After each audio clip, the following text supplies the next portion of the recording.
शहर के कोने में बसी थी शीतल नगर नाम की कॉलोनी, लेकिन सब कुछ हर रात 8 बजे के बाद बदल जाता था। उफ, ये गर्मी। और अब तो आदत ही बन गई है लाइट की भी। रोज रात को 8 बजे चली जाती है। रात के अंधेरे में जब सारे स्ट्रीट लाइट बुझ जाते, तभी गली नंबर 11 में एक अजीब सी खुशबू फैल जाती। तेल में तले हुए किसी गर्म चीज की खुशबू। ऐसे ही गर्मी के समय में बैठे थे महेश और हेमा, तभी खुशबू आ जाती है। ये रोज रात को कचौड़ियाँ कौन खाने लग जाता है, जो इतनी तेल की खुशबू आती रहती है। महेश की बात सुनकर उसकी पत्नी हेमा चिढ़कर बोलती है, क्या आप भी कितनी बार बोला है रात को किसी चीज के लिए मत टोका करो। 1000 चीजें होती हैं आसपास, किसी का क्या पता कब क्या हो जाए। समझ नहीं आता तुम इतना क्यों डरती हो। ऐसे डर डर के रहोगी तो जीवन में क्या करोगी। अभी तो पूरी जिंदगी पड़ी है। ऐसा कुछ नहीं होता कि टोकने से कुछ हो जाएगा। आप तो मेरी बात कभी समझना ही नहीं चाहते। मेरी माँ हमेशा कहती थी कि ऐसे रात में टोकने से जरूर कुछ न कुछ बुरा होता है। इन सभी बातों से दूर 11 नंबर गली में एक चुड़ैल का घर भी था। उस रात वो चुड़ैल उदास बैठी हुई थी। ये जो लाइट जाती है इसके चक्कर से तो और मुझे कुछ खाने को नहीं मिलता। उजाला रहता है तो 1-2 लोग घूमते हैं। कितने महीने हो गए हैं किसी को खाए हुए। ना इंसान आते हैं, ना ही मैं कुछ खा पाती हूँ। लाइट जाने की वजह से चुड़ैल देखती है कि कोई घर से ही नहीं निकलता। सब या तो अपने घरों की छतों पर बैठे रहते। चुड़ैल उदास मन से गली में घूम रही होती है। तभी उसको एक शराबी नजर आता है। चलो कोई तो नजर आया। चुड़ैल उसके पास जाती है और आसपास की चीजें गिरने लग जाती है, जिससे वो शराबी डर जाता है। कौन है? आस पास कौन है जो मुझे परेशान कर रहा है? कौन है? वो इधर उधर नजर फेराता है, लेकिन चारों तरफ अंधेरा होता है, उसको कुछ दिखाई नहीं देता। चुड़ैल मौके का फायदा उठाकर उसको मार डालती है और अपने घर में ले जाती है। रोज इसी उम्मीद में तेल गर्म करती हूँ कि कभी तो कोई मिलेगा तो उसको तल के उसका हॉट डॉग बनाऊंगी, लेकिन कितने महीनों बाद ये आदमी मिला है मुझे। चुड़ैल उस आदमी के टुकड़े टुकड़े करके उसको छान लेती है और फिर उसमें मसाला डालकर ब्रेड में भर लेती है और उसका हॉट डॉग बनाकर खा जाती है। मजा आ गया। कितने दिनों बाद इतना सुकून मिला है मुझे। हॉट डॉग इतना पसंद है, लेकिन खाने को कभी कभी मिलता है। ना जाने ये लाइट कब ठीक होगी। अगली सुबह हाहाकार मच जाता है। वो शराबी कोई और नहीं महेश का पड़ोसी होता है। देखो हेमा, तुमने कल रात को ही कहा था कि टोको मत, और देखो क्या अनहोनी हो गई।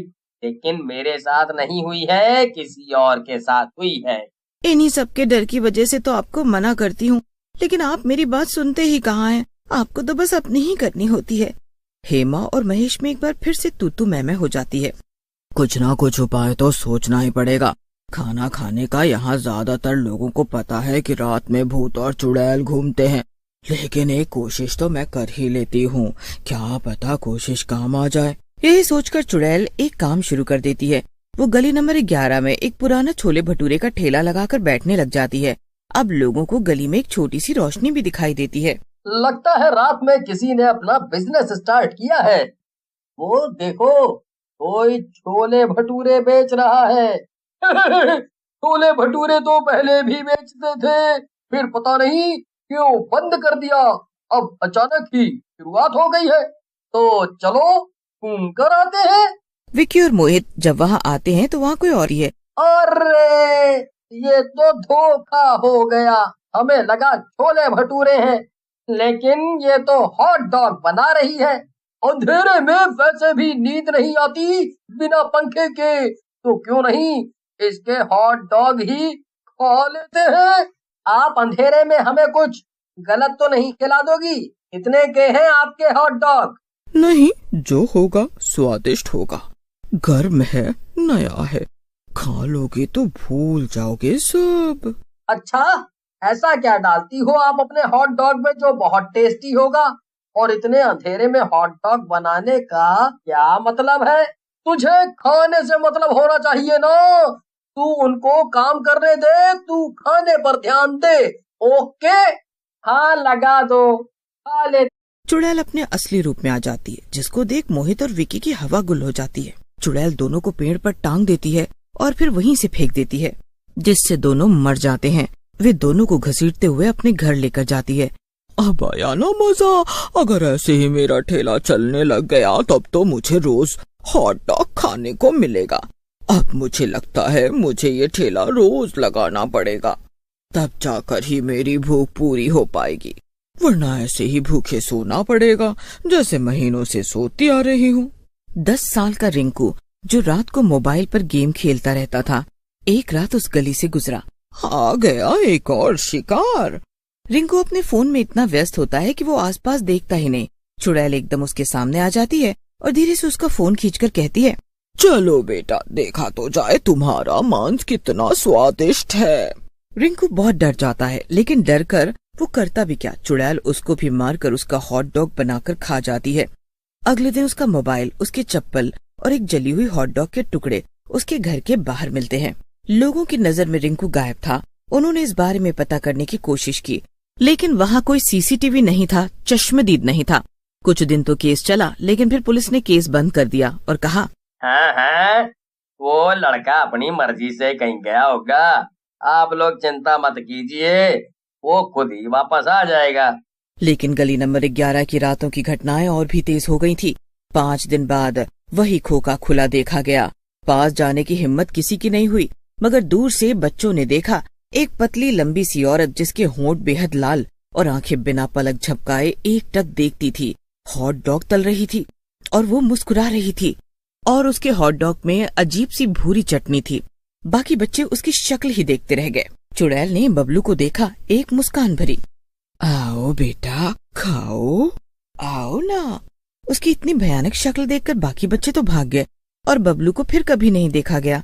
बच्चों ने सबको बताया, वो चुड़ैल बबलू का हॉट डॉग बनाकर खा गई, हमने देखा था, हम सारे वहीं थे, लेकिन हम डर कर भाग गए और बबलू वहीं रह गया। बबलू की माँ ये सब सुनकर रोने लग गई और धीरे धीरे शहर में अफवाह फैल गई कि चुड़ैल इंसानों से भरे हुए हॉट डॉग बनाती है। मैं ना कहती थी तुम्हें, ये सारी चीज होती है, मैंने सुना है। कहते हैं वो पहले इंसान को सम्मोहित करती है, फिर उसके शरीर का मांस टुकड़ों में काटती है और उसी से अपने काले तवे पर हॉट डॉग बनाती है। जो भी खा लेता है वो बीमार पड़ जाता है और अंत में उस खोखे तक खींचा चला जाता है और फिर वो कभी लौट कर नहीं आता। रजिया, जो कॉलोनी में झाड़ू पोछा करती थी, एक रात गलती से खोखे के पास से गुजर गई। उसने देखा, क्यों रजिया, तुझे भी हॉट डॉग बनना है क्या? आजा, तेरा भी हॉट डॉग बना लेती हूँ। रजिया की आंखें फटी रह गई। वो चीख कर भागी और बेहोश हो गई। जब होश आया तो वो बुरी तरह कांप रही थी। सिर्फ यही बोल सकी, उसका चेहरा इंसान ही नहीं था। चुड़ैल भी अब समझ गई कि लोगों को उसका राज पता चलने लग गया है। कुछ महीनों तक सब शांत रहा। इस हादसे को कई महीने बीत जाते हैं, लेकिन एक दिन कॉलोनी में एक नई दुकान खुली, चुस्ती हॉट डॉग्स। लोगों की लाइनें लग गईं, लेकिन हर रात खाने वाले लोग बीमार पड़ते, पागल हो जाते और फिर एक एक करके गायब हो जाते। किसी ने नहीं देखा कि उस दुकान के पीछे कोई औरत खड़ी रहती थी, शुभम नाम का लड़का, जो नया आया था कॉलोनी में। तभी उसकी नजर उस दुकान की पिछली दीवार पर गई।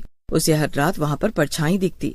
एक रात वो हिम्मत करके दुकान के पीछे गया और जो उसने देखा वो उसकी जिंदगी का आखिरी दृश्य बन गया। उसने एक चुड़ैल देखी, उल्टे पैरों वाली। ऐसा लग रहा था मानो कुछ दिनों की छुट्टी बिताने के बाद हॉट डॉग खाने वाली चुड़ैल वापस आ गई हो। लेकिन इस बार उसने अपना राज किसी को नहीं बताया और अब वो रात की जगह दिन में हॉट डॉग बेचने का काम करने लगी थी। लोगों ने फैसला किया कि इस चुड़ैल को जल्द से जल्द यहाँ से भगाएंगे, वरना लोगों में से कोई भी जिंदा नहीं बचेगा। कॉलोनी के सभी लोगों ने हामी भरी। सब चाहते थे कि वो चुड़ैल यहाँ से चली जाए। सबने तय किया कि आज रात वो सारे मिलकर उसके ठेले को आग लगा देंगे। सब के सब मिलकर जाते हैं और एक साथ चुड़ैल के ठेले पर तेल डालकर उस पर माचिस जलाकर फेंक देते हैं। चुड़ैल बहुत चीखने लग जाती है और फिर सब कुछ शांत हो जाता है। उस दिन से कॉलोनी की लाइट 8 बजे कभी नहीं गई और सब खुशहाल जीवन व्यतीत करने लगे।